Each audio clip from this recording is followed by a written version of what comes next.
네, 아프리카에 이런 일들이 일어난다고 합니다. 우리가 잘 아는 스프링복이라고 하는 그 사슴과의 그 무리들이 있는데 가끔씩 이 사슴들이 몰살을 당하는 때가 있습니다. 왜 몰살을 당하냐면 절벽 위에서 집단으로 뛰어내려서 집단 자살을 한다는 거예요. 그래서 왜 그런가 이 동물학자들이 연구를 했더니 자살을 한 게 아니고 이 영양 무리들이 이 스프링복 무리들이 굉장히 겁이 많은 동물인데 이렇게 무리를 지어서 다니다가 갑자기 사자나 이 육식 동물들이 출현을 하면 뒤에 있는 사슴 한 마리가 깜짝 놀래가지고 뛰기 시작하면 갑자기 옆에 있는 사슴들이 뛰기 시작하고 그러면 이 뒤에 있는 사슴들이 뛰니까 중간에 있는 사슴들이 정신없이 이제 뛰기 시작하고 그래서 맨 앞에 있는 애들은 왜 뛰는지도 모르고 뛰기 시작하고 그래서 갑자기 집단으로 뛴다는 거예요. 근데 뛰다가 그만 절벽이 있는데 이르르면 이 사슴들이 멈춰야 되는데 멈추려고 하는데 뒤에서 계속 몰고 오기 때문에 어쩔 수 없이 뛰어내리게 되는데 뛰어내리면서 다 죽게 된다는 거예요. 그 절벽에 너무 높게 되면. 어디로 가서 내가 왜 이 길로 가는지도 모르고 그리고 그 끝에 갑자기 예기치도 못한 그런 절벽이 있어서 어쩔 수 없이 밀려서 죽을 수밖에 없는 그 모습이 어쩌면 내가 왜 사는지도 모르고 어디로 가야 되는지도 모르고 내가 왜 이렇게 열심히 달려야 되는지도 모르면서 달려가는 현대인들의 모습과 너무나도 닮아 있다라고 하는 그런 글을 읽은 적이 있습니다. 그렇습니다. 사실 대한민국처럼 열심히 사는 나라도 없는 것 같습니다. 우리 최근에도 제가 외국에서 여러 나라에서 들어온 그 사역자들과 함께 좀 교제를 하는 시간이 있었는데요. 한국에 대한 첫인상이 어떤지 이야기해보라 그랬더니 공통적으로 누구도 빠지지 않고 한 말이 있었어요. 바쁘다. 그러니까 너무 바쁘죠. 나는 안 바쁘다 하시는 분 한번 손 한번 들어보세요. 저기 안 바쁘신 분이 2분 계셨습니다. 그러니까 비율로 따지면 이게 어느 정도죠? 거의 뭐 1% 미만의 분들은 나는 안 바쁘다. 그런데 또 안 바쁠 수 있는 삶의 여건을 가지신 분들이 이런 얘기를 하시더라고요. 백수가 과로사한다. 그 은퇴하신 목사님들 정말 바쁘시더라고요. 이제 은퇴하셨으면 여유 있게 정말 주님과 동행하며 그러고 보니 또 우리 은퇴하신 죄송합니다. 목사님을 염두에 두고 말씀을 시작한 건 아닌데 우리 LA에서 목회하시다가 이제 은퇴하시고 지금 그런데 더 바쁘신 것 같아요. 뭐 전 세계를 다니시면서 선교사님들을 돌보시고 또 도미니칸 리퍼블릭에서 신학교를 지금 통해서 그 도미니칸 리퍼블릭에 있는 젊은 목회자들을 키워내시는 일을 하시는데 그런데 역시 우리 목사님은 다르십니다. 올 한 해를 안식년으로 정하시고 한국에 나오셔서 이렇게 쉼의 시간을 가지시는 모습이 너무 좋습니다. 그런데 이렇게 정말 밸런스 있게 일과 쉼의 균형을 잡으면서 그래서 꼭 6일 일했으면 하루는 안식하도록 하나님께서 우리에게 쉼을 명하신 그 이유를 잘 새기면서 그렇게 살아가는가 하면 한편으로는 도대체 이 끝이 어딘지도 모르면서 끝없이 달려가는 그런 인생들, 특별히 그 도시마다 그 도시의 우상이 있다 그래요. 그러니까 우상이라는 게 꼭 뭐 형상을 새겨서 금붙이로 은붙이로 뭐 만들어서가 우상이 아니라 사실 우리 시대에 있어서 우상이라고 하는 것은 내가 하나님을 대신해서 그 하나님의 자리를 차지하고 있는 내 안에 그래서 이게 없으면 죽을 것 같고 또 이거 때문에 내가 내 모든 것을 걸고 있는 그런 어떤 존재가 사실 우리의 우상일 수 있죠. 근데 개인에도 자기의 우상이 있거든요. 이거 아니면 난 죽겠다 하는 이것 때문에 내가 사는 것 같은 그런데 집단에도 공동체에도 도시에도 나라에도 그 특정한 우상이 있다는 거예요. 근데 그 우상에 대한 강의를 하신 어떤 교수님이 한국에 오셔서 몇 번 우상에 대한 강의를 하시고 나서 그런 얘기를 하시더라고요. 자기가 보기에 서울이라는 도시의 우상은 뭐 같으세요? 컴페티션, 경쟁이다.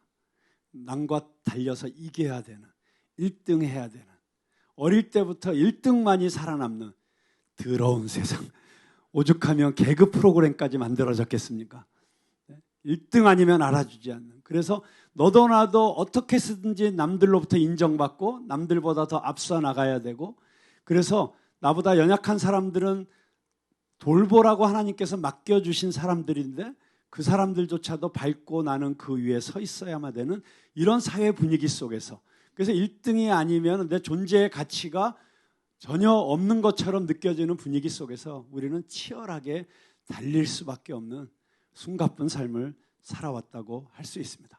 그런 분위기 속에서 우리는 내가 진정으로 무엇을 위해서 살아야 되는지, 나는 이 삶의 끝에 내 삶의 결론으로 무엇을 주님 앞에 올려드리기를 원하는지 생각할 틈도 없이 달리는 우리들에게, 제가 너무너무 존경하는 피터 드러커라고 하는 교수님이 이런 이야기를 했습니다. 이분이 여러분 너무 잘 아시는 대로 정말 세계 경영학의 구루라고 할 수 있죠.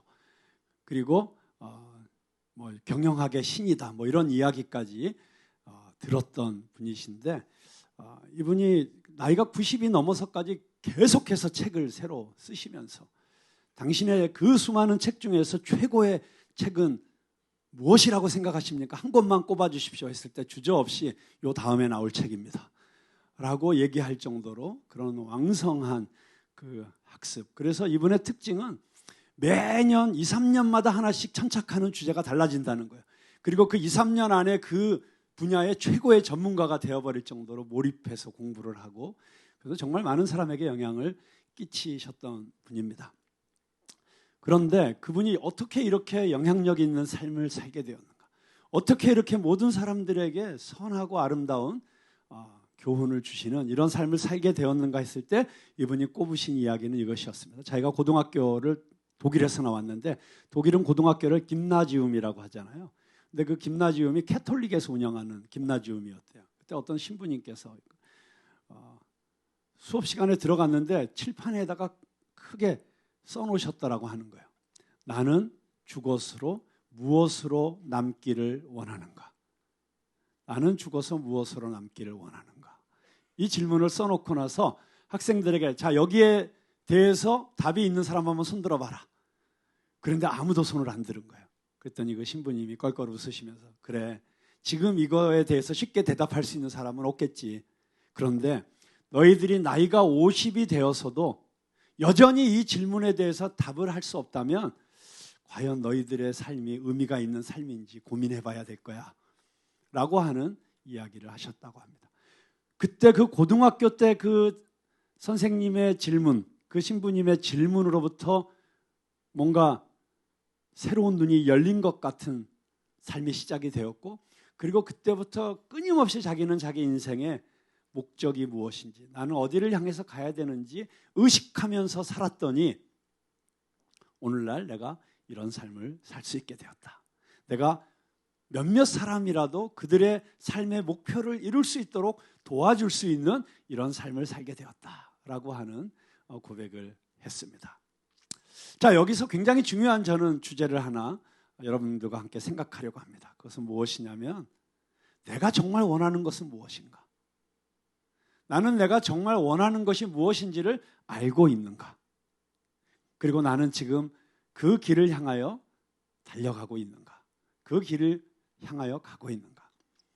하프타임이라고 하는 그 유명한 책을 쓰신 밥 버포드가 이런 말을 했죠. 우리는 누구나 인생을 살다가 한 번은 하프타임을 가져야 된다. 근데 그 하프타임 이후의 삶은 성공이 아니라 성숙이고 속도가 아니라 방향이다. 이런 유명한 말을 남겼습니다. 그러니까 방향이 제일 중요한 것이죠. 내가 어느 방향을 향해서 지금 가고 있는가? 그 질문에 대한 답을 우리가 가지고 있어야 된다는 것입니다. 그런데 불행하게도 툭 찌르고 물어보면 내가 지금 어느 방향으로 가고 있는지, 나는 무엇을 위해서 살고 있는지 과연 주저없이 말할 수 있는 사람들이 얼마나 될까요? 제가 이런 생각을 하다가 갑자기 아주 오래전에 늘 습관처럼 흥얼거리면서 길을 걸었던 노래가 하나 생각이 났습니다. 네가 진짜로 원하는 게 뭐야? 좀 도전적인 가사지만 그 나이를 퍼먹도록 그걸 하나 몰라? 그 나이를 퍼먹도록 그걸 하나 몰라? 이거 아니면 죽음. 정말 이거 아니면 끝장. 진짜 내 전부를 걸어보고 싶은 그런 네가 진짜로 원하는 게 뭐야? 여러분 거기에 대해서 혹시 여러분 답을 가지고 계신지요? 우리는 오늘 성경 말씀 가운데 역사상 가장 상징적인 한 장면을 접하게 되었습니다. 우리의 삶의 순간순간에 잊을 수 없는 기억으로 우리에게 남아있는 장면들이 있죠. 그런데 어쩌면 정말 우리 모든 인류에게 가장 상징적으로 중요한 메시지를 던지고 있는 장면을 오늘 우리는 요한복음에서 함께 읽었습니다. 거기에 빌라도라고 하는 인물이 등장합니다. 어쩌면 세상에서 성공한 사람이죠. 로마의 총독으로 이스라엘을 다스리는 사람이었습니다. 그런데 누구라도 부러워할 만한 이런 성공한 정치가였고, 그리고 군인이었던 그가 어쩌면 이 세상에서 제일 저주받은 사람으로 추락하는 그 한 장면을 우리는 지켜보고 있습니다. 그는 예수님을 십자가에 못 박도록 내어준 사람이 되었습니다. 그런데 여러분 빌라도를 잘 보시면 그는 예수님이 죄가 없다는 사실을 즉각적으로 알아챌 만큼 지혜로운 사람이었습니다. 지식에 있어서도 부족하지 않은 사람이었습니다. 몇 마디 물어보니까 이 사람은 죄가 없구나.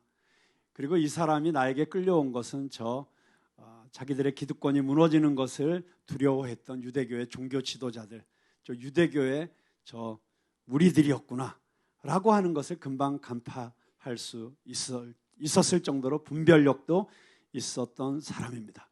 그리고 자기가 이 예수라는 사람을 사형시키도록 내어주게 되면 자기의 인생에 이게 굉장히 심각한 문제가 될 것이라는 것도 즉각적으로 느낄 수 있는 사람이었습니다.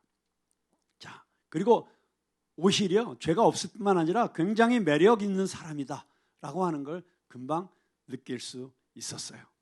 죄가 없다는 사실도 알았고 심지어는 호감까지도 가졌는데 그는 예수님을 십자가에 못 박도록 내어주었고, 그래서 그것 때문에 오늘날 전 세계의 수십억의 그리스도인들이, 저희 교회는 예배 시간에 암송은 하지 않습니다만 사도신경을 외우는 모든 교회에서 그의 이름이 들려지고 있습니다. 빌라도에게 고난을 받으사 십자가에 못 박혀 죽으시고, 여러분 하나님의 아들이신 예수 그리스도, 인류의 구원자 되시고 메시아 되시는 그분을 십자가에 못 박혀 죽도록 내어준 당사자가 되었어요. 그는 어쩌면 그 사실 때문에 죄책감을 느껴서였을까요? 몇 년이 지난 어느 날 스스로 자기의 목숨을 끊는 극단적인 선택을 합니다. 자, 그가 왜 그랬을까요? 우리는 너무 잘 알고 있습니다. 그의 인생의 목적이 성공이고 출세였고 부귀 영화였기 때문입니다. 근데 그걸 다 가져다 주는 이 총독이라는 위치, 여기까지 올 때까지 내가 이걸 얻기 위해서 얼마나 노력했고 고생했고 내 모든 걸 걸었었는데, 지금 이 예수라는 인물 때문에 비록 내 마음속으로는 이 사람이 죄가 없다는 걸 알지만, 비록 내 마음속으로는 오히려 이 사람들이 이를 고소하는 저자들보다 더 의롭고 선한 사람이라는 것도 알겠지만, 그래도 내 자리가 위태롭기 때문에 만약에 저들을 만족시켜주지 않으면 저들이 밀란을 일으킬 것이고 계속해서 여론을 선동할 것이고, 그리고 로마 황제에게 또 밀고를 할 것이고, 그렇게 되면 예루살렘을 잘 다스리지 못한 그 이유로 인해서 자기의 총독 자리가 위태로울까 봐 자기 자리를 지키려고. 여러분, 우리는 내가 어떤 사람인지를 잘 알지 못하고 살아가는 것 같습니다. 겉으로 보기에는 우리 모두가 다 나이스하고 괜찮잖아요. 특별히 교회 다니시는 분들은 자기가 굉장히 괜찮은 사람이라고 생각하기가 쉽습니다. 특별히 어떤 면에서 그러냐면, 예를 들어서 좋은 설교를 듣잖아요. 그 은혜를 받아요. 그럼 너무 은혜를 받으면 내가 그런 사람인 줄 알고 살아요. 근데 내가 은혜 받은 게 나를 규정하는 게 아니에요. 그리고 나는 늘 성경을 읽고 묵상을 해요. 그래서 좋은 말씀을 듣기 때문에, 그리고 좋은 생각을 하기 때문에 나는 좋은 사람이라고 생각해요. 여러분, 그런데 좋은 사람이라고 내가 생각하는 게 나를 좋은 사람으로 만들어주지 않습니다. 좋은 생각과 좋은 의도를 가지고 결과적으로 나쁜 일을 하는 사람들도 너무 많습니다. 중요한 거는 어떤 결정적인 순간에 내가 어떤 선택을 하느냐가 결국 내가 어떤 사람인지를 보여주는 거예요. 내 마음속에 있는 가장 깊은 곳에 있는 나의 동기, 누구도 알 수 없는, 어쩌면 나도 속는, 나는 너무 선한 동기로 일하고 있다고 하는데 결국 까고 까면, 양파 껍질 벗기듯이 까고 까면 그 가장 깊숙한 곳에 있는 나의 동기, 모티베이션, 그게 무엇이냐를 우리가 볼 수 있어야 된다는 것입니다. 왜냐하면 그게 나의 결정적인 선택의 순간에 내가 어떤 사람인지를 보여주기 때문입니다. 그래서 그냥 일상적인 삶을 살아갈 때, 또 일상적인 교회 생활을 할 때는 우리는 내가 진짜 예수를 따르는 사람인지 아니면 예수를 따르는 것을 통해서 내가 원하는 것을 얻고자 하는 사람인지를 발견할 길이 없어요. 예수님께서 오병이의 기적을 일으켜서 5,000명이 넘는 사람을 먹이시고 12광주리가 남는 이런 어마어마한 기적을 일으켰을 때 너무나도 많은 사람들이 열광했죠. 예수,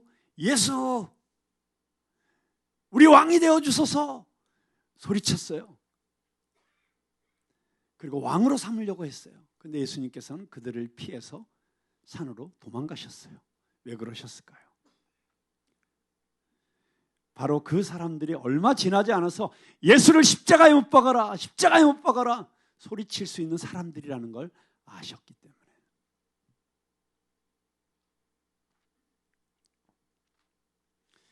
여러분, 항아리에 붕어들이 가끔 죽은 것처럼 떠다닐 때가 있어요. 그 중에 뭐가 살았는지 뭐가 죽었는지 알려면 어떻게 해야 될까요? 찔러봐야죠. 찔러보면 죽은 놈은 그래도 가만히 있고 산 놈은 깜짝 놀라서 펄떡거리죠. 여러분, 우리가 정말 우리 안에 예수 그리스도의 생명이 있고 예수 그리스도가 나의 주인된 삶을 살아가는지 아닌지를 알아보는 방법은 고난이 우리를 찌를 때 진짜 알아볼 수 있는 거예요.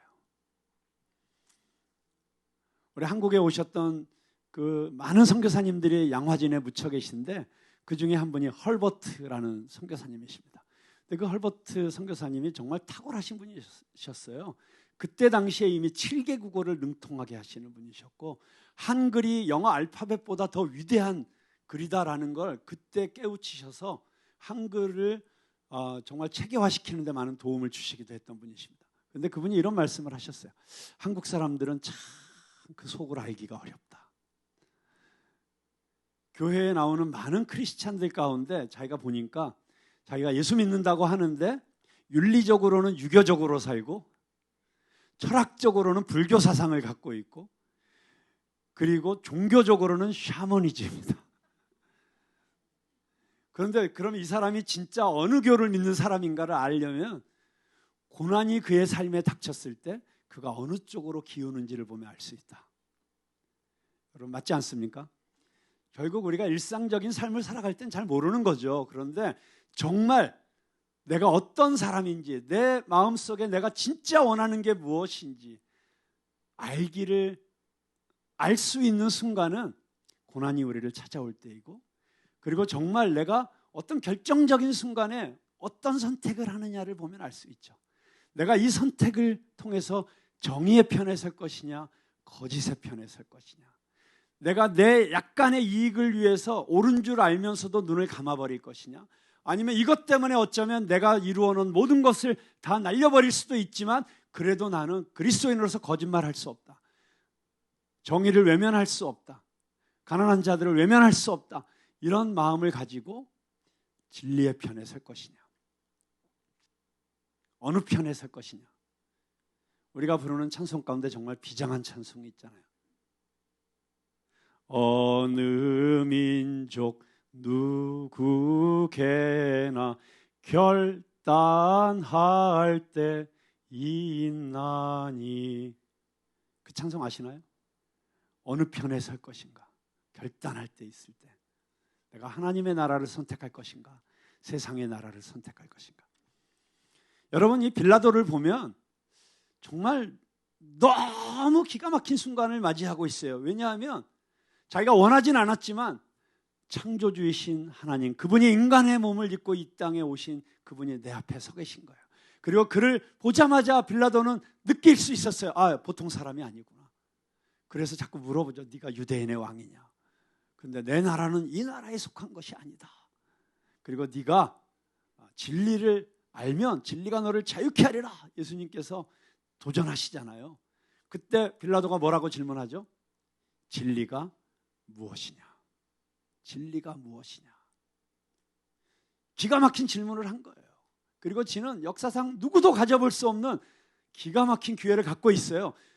내가 곧 길이요 진리요 생명이다라고 말씀하신 진리, 그분 그 자체이신 그분께서 지금 앞에서 그 질문에 대답하실 수 있는 거예요. 그는 진리 그 자체이신 예수님으로부터 진리가 무엇인지를 바로 직강, 저자 직강 들을 수 있는 이 기가 막힌 찬스를 맞이했고 올바른 질문을 했어요. 진리가 무엇이냐? 그리고 빌라도가 어떻게 합니까? 답을 들을 생각도 안 하고 밖으로 나가버립니다. 어떻게 이런 황당한 일이 있을 수가 있죠? 어떻게 이렇게 어처구니 없는 일이 있을 수가 있죠? 여러분, 그런데 제가 목회를 하면서 또 저 자신이 신앙생활을 하면서 많은 사람을 만나면서 이게 빌라도만의 일이 아니라는 것을 제가 알게 되었어요. 우리도 진리에 대해서 관심이 있는 척해요. 정말 올바른 신앙생활이 뭔지에 대해서 알고 싶어하는 척해요. 그래서 예수님을 따라가는 삶이 무엇인지, 하나님의 나라의 백성으로 살아가는 것이 무엇인지 알고 싶어 하는 것 같아요. 교회도 열심히 나오려고 하고, 그리고 성경 공부도 해보려고 하고, 그런 욕구를 보일 때 얼마나 기쁜지 몰라요. 예배에 열심히 나오고 싶어 하고, 정말 하나님을 알고 싶어 하고, 그런 관심이 있는 것 같아서 관심을 보이다 보면 어느새 잠깐 무슨 일 있으면 사라져버려요. 자기 인생에 뭔가 무슨 급한 일이 생기면 바로 거기로 뛰어가 버려요. 그러니까 일단 내가 중요하다고 생각되는 거를 다 하고 난 다음에 남는 시간으로 조금 교양 차원에서 관심을 보일 수 있는 게 진리인 거예요. 신앙생활이라고 하는 게 내가 이루고 싶고 원하고 싶은 걸 다 이루는데 혹시 도움이 되면 거기에도 시간을 좀 투자할 수 있고, 그런데 내가 정작 중요하다고 생각되는 거에 시간을 뺏기게 되면 예수님에 대한 질문은 잠시 접어두고. 여러분, 어쩜 이 빌라도의 모습이 우리 모습 아닌가요? 왜 이런 일이 생길까요? 그것은 바로 이 진리를 아는 것, 하나님을 아는 것, 하나님을 만나는 것, 그리고 하나님의 뜻대로 사는 것, 내 인생을 향한 하나님의 디자인이 무엇인지, 그분의 그 오리지널한 디자인과 그분의 목적이 무엇인지를 아는 것이 내 인생에 있어서 첫 번째 우선순위가 아니기 때문이에요. 여전히 하나님은 세 번째. 여러분, 우리가 그렇게 살면 그냥 일상적인 삶을 살아가는 동안에는 아주 훌륭한 그리스도인처럼 성도처럼 살 수 있겠지만 정작 우리 인생의 가장 중요한 결정의 순간에 어쩌면 우리는 빌라도처럼 평생 후회할, 아니 평생 정도가 아니죠, 영원히 후회할 그런 선택을 하게 될 수도 있다는 것입니다. 그래서 우리가 우리의 삶에 정말 저 깊숙한 곳에 있는 우리의 갈망이 진리가 아니고 어떻게 하면 더 많은 돈을 벌고, 어떻게 하면 더 많은 것을 누리고, 그리고 어떻게 하면 나의 노후가 더 안전하게 보장이 되고, 그것이 우리의 진정한 갈망이라면 이 빌라도의 이야기는 바로 나의 이야기다. 여러분, 나는 죽고 예수 그리스도가 내 안에 사시는 것, 이제는 내가 사는 것이 아니요 내 안에 그리스도께서 사시는 것이다. 그리고 예수님 한 분이면 충분합니다. 제가 며칠 전에도 어떤 한 자매님을 만났는데요, 나름대로 세상에서 엄청 성공했다가 갑자기 나락으로 떨어진, 그리고 그 밑바닥에서 예수님을 만나서 정말 예수님을 믿고 사는 것, 예수님이 내 안에 사시는 것이 이게 전부구나. 그거를 깨닫는 순간 이제는 다시 하나님께서 회복시켜 주셔서 세상의 한복판에서 일을 하게 하셨는데, 지금 만나는 모든 사람들이 아무리 그가 왕이든 재벌기업의 회장이든 누굴 만나도 불쌍하게 보인다는 거예요. 예수님이 없이 사는 인생. 그리고 내가 이 사람보다 더 행복한 사람이구나. 왜냐하면 가장 중요한 걸 내가 가지고 있으니까. 예수님이 내 안에 계심으로 세상 그 어떤 것도 부럽지 않은 인생. 여러분, 근데 그런 인생이 있다는 이야기를 또 그렇게 간증하는 사람이 있다는 걸 알면서도 나도 그것을 아는 것, 나도 그런 행복을 누리는 것, 그게 내 인생의 가장 중요한 목적이 되어 있지 않으면 우리는 빌라도라고 하는 것이죠.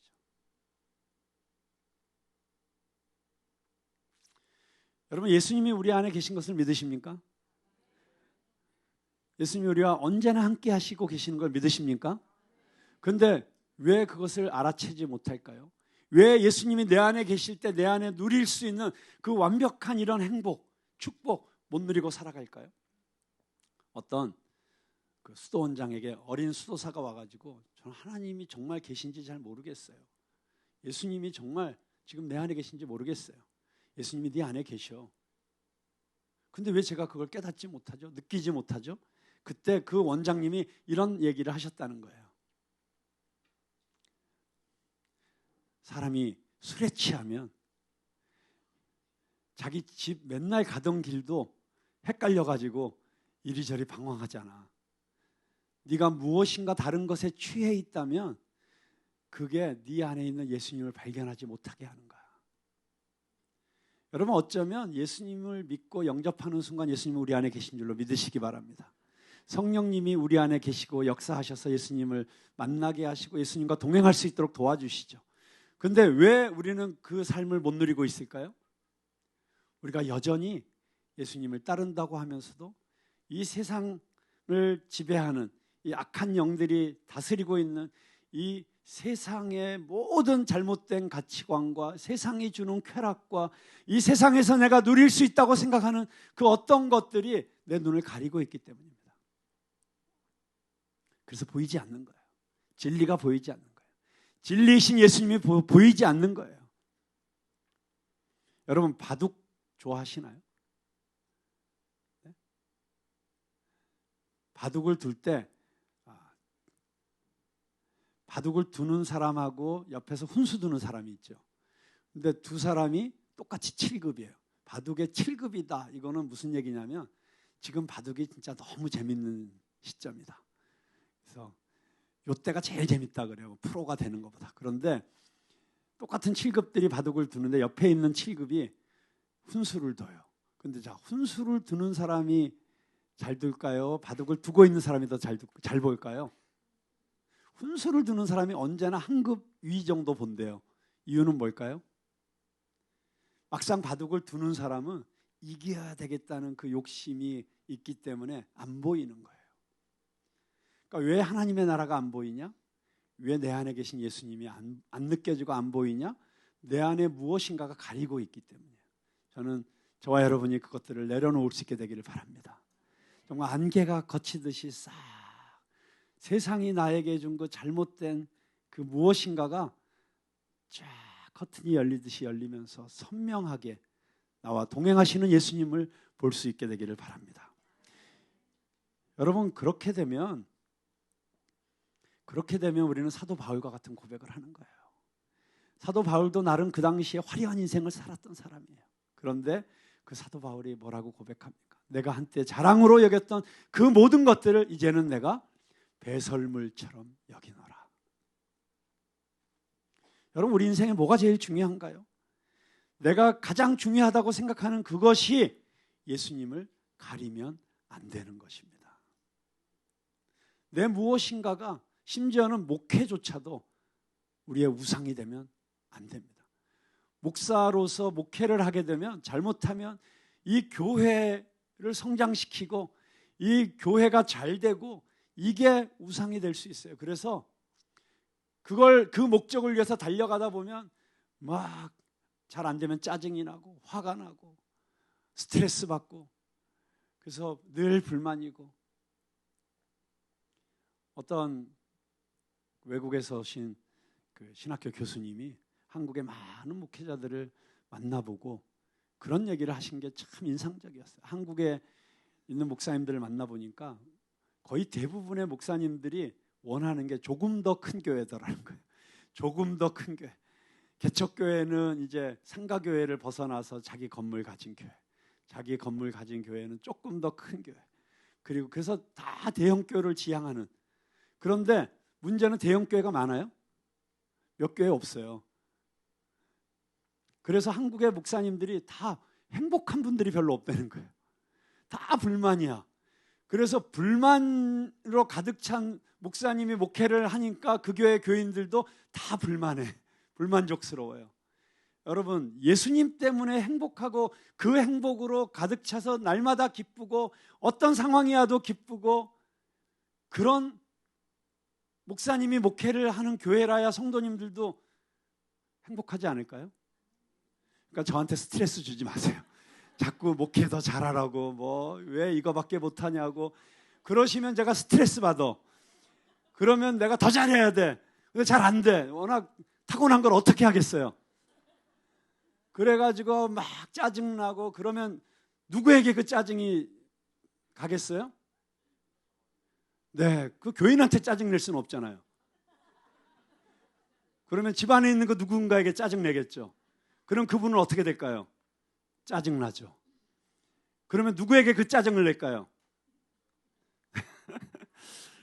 네, 그래서 정말 우리가 예수님만으로 행복하고 충분하다고 하는 이 고백. 그래서 목사로서의 저의 가장 큰 사명은 내가 이 교회를 어떻게 더 잘하고 뭐 목회를 기가 막히게 하고 행정을 너무 잘해서 막 교인들이 불만이 하나도 없고 뭐 예배가 막 무르르듯이 흘러가고 막 너무 세련되고 이게 아니고 예수님 때문에 내가 너무 행복하게 사는 거예요.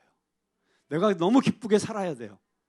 그렇게 살아야지 여러분들도 저랑 만나면 막 기뻐지고 그러면 그런 삶이 전염이 되고 그러지 않겠어요? 여러분, 예수 믿으면 우리는 이미 완벽하게 행복한 사람들이에요. 가장 중요한 행복을 얻었잖아요. 그러면 그 다음에 뭘 더 원하겠어요? 이제는 이 행복을 흘려보내는 사람들로 살아야 되는 것입니다. 그래서 행복은 이미 주어진 것이고 우리의 목표는 거룩이 되어야 돼요. 하나님의 자녀로서 자녀답게 사는 거예요. 내가 열심히 기도하고 열심히 예배드리고 열심히 전도하고 열심히 헌금하고 그래서 내가 하나님의 사랑을 더 얻어내는 게 기독교가 아니고요. 그건 기독교가 아니라 율법주의예요.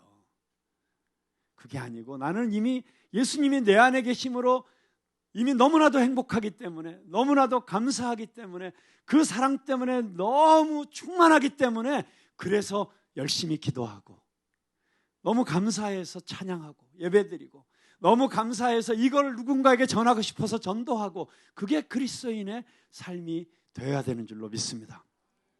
여러분, 행복을 갈망하면 내가 더 행복하기를 원하면 그러면 그 다음부터 모든 게 불평이 될 수밖에 없어요. 내가 이 남자랑 결혼하면 나는 행복할 거야. 이제 방황 끝, 행복 시작. 결론은 뭡니까?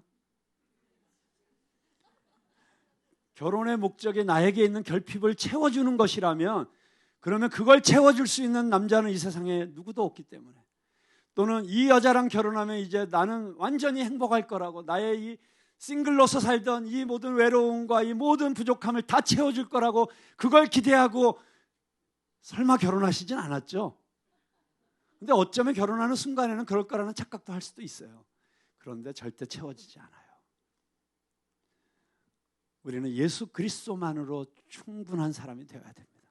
예수님만으로 나는 이미 완벽하게 행복한 사람이 되어야 됩니다. 그래야지 내 삶의 어떤 조건이 흔들려도 나는 여전히 행복한 삶을 살 수 있고 항상 기뻐하는 삶을 살 수 있는 거예요. 그러면 그런 삶을 살기 때문에 내 아내도 나 때문에 행복하고 내 남편도 나 때문에 행복하고 그리고 우리의 삶의 목적은 이 결혼의 목적은 행복이 아니라 거룩이다. 내가 사업을 하는 목적도 행복이 아니라 거룩이다. 내가 이 돈 벌어서 나 더 잘 먹고 잘 살자가 아니라 오히려 돈 벌어서 남주자. 어제 제가 한동대학이라는 대학에 그 통일 포럼에 그 패널로 초청을 받아서 가서 학생들하고 시간을 보냈는데요. 그 학교를 들어서면서 그 유명한 그 학교의 표 Why not change the world? 우리가 왜 이 세상을 변화시키지 못합니까? 변화시킵시다 라고 하는 표와 함께 그 밑에 이렇게 걸려 있더라고요. 공부해서 남주자. 여러분, 공부해서 남주자라는 표를 붙잡고 공부하는 애들하고 공부해서 내가 어떻게 쓰든지 고시 패스해서 뭐가 돼가지고 좋은 데 장가가고 뭐 이런 목표를 갖고 사는 사람들하고 그 삶의 결과가 같을 수가 있겠습니까? 없겠습니까? 그래서 우리는 오늘 다시 한번 빌라도의 모습을 보면서 정말 인생의 결정적인 순간에 가장 중요한 영원한 가치를 깨닫고 소유할 수 있었던 그 순간에 자기가 붙잡고 있었던 세상의 가치를 놓지 못해서 세상으로 가버렸던, 그래서 결국 몇 년 있다가 그렇게 지키고 싶었던 총독자리도 잃어버리고 스스로 목숨을 끊어야 했던 한 비참한 인생을 보면서 우리는 오히려 그와는 정반대의 삶을 살았던 한 사람의 이야기를 기억합니다. 바로 25살의 어린 나이에 아오카 인디언들에게 복음을 전하기 위해서 친구 5명과 함께 갔었던 짐 엘리엇의 이야기입니다. 여러분, 너무 잘 아는 유명한 이야기죠. 그가 한 사람에게도 복음을 전하지 못하고 비행기에서 내려서 그 인디언들을 만나자마자 창에 찔려서 죽임을 당하게 됩니다. 그때 미국의 유명한 일간지가 그 기사를 내보내면서 헤드 타이틀을 이렇게 썼습니다. What a waste. 이 얼마나 낭비인가. 그런데 놀랍게도 짐 엘리엇의 아내와 다른 5 친구의 아내들이 낭비라니요, 우리 남편의 삶은 결코 낭비된 삶이 아니었습니다 라고 그 6명의 여인들이 자기 아이들을 데리고 그 부족에게 또 전도하러 가서 결국 그 모든 부족들이 예수를 믿는 놀라운 기적 같은 일이 일어나게 됩니다. 그런데 그때 그 짐 엘리엇이 위튼 칼리지의 졸업생이었는데 그가 그 신학교에 다니면서 한때 미국에서 여러 차례 부흥이 일어났던 바로 그 학교에서 그 영성을 경험하고 배우면서 그가 자기의 일기장에 적어놓았던 이 한마디는 오늘 이 세상을 살아가는 우리 모두에게 너무나도 중요한 도전을 던지고 있습니다. 잃어버릴 수 없는 것을 얻기 위해 지킬 수 없는 것을 버리는 자는 결코 어리석은 자가 아니다. 영어로 보면 이렇게 되어 있죠. He is no fool. 그는 결코 바보가 아니다. Who gives what he cannot keep. 자기가 지킬 수 없는 것을 내려놓는 사람, 자기가 지킬 수 없는 것을 포기하는 사람은 결코 바보가 아니다. 그런데 그냥 내려놓는 것이 아니고 그 다음이 뭐예요? To gain, 얻기 위해서 뭘? That which he cannot lose. 그가 잃어버릴 수 없는 것을 지키기 위해서 자기가 지킬 수 없는 것을 내려놓는 사람은 결코 바보가 아니다.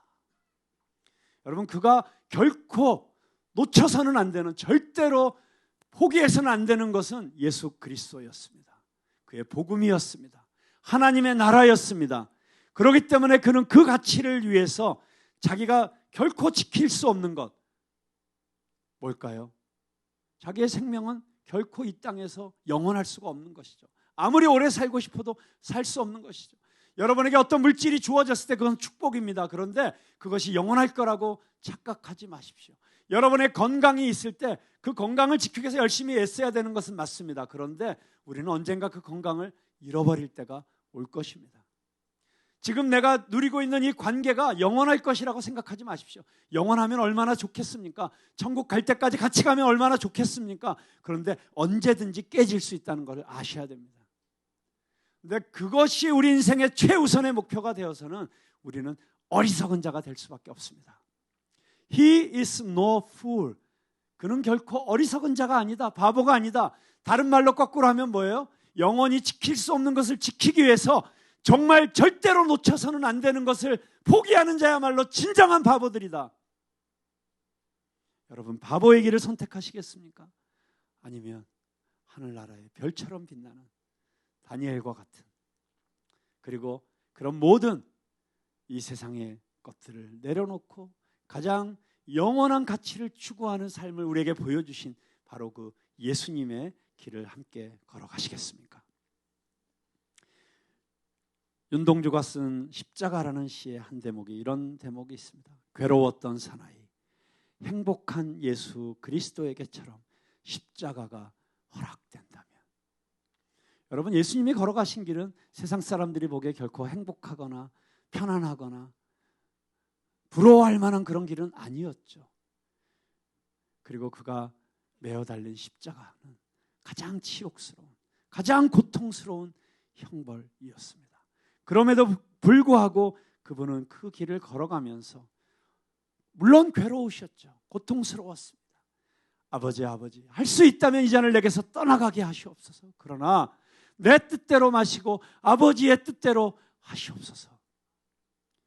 그 아버지의 뜻대로 가는 것이 진정한 행복의 길이요, 진정한 생명의 길이요, 진정한 만족의 삶인 것을 아셨기 때문에 그분께서는 십자가의 길을 선택하셨고, 그 길을 선택하시면서 그분은 행복하셨습니다. 그래서 괴로웠던 사나이, 행복한 예수 그리스도에게처럼 십자가가 허락된다면, 그 비밀을 발견한 윤동주도 나도 모가지를 들이우고 꽃처럼 피어나는 피를 어두워가는 하늘 밑에 조용히 흘리겠습니다.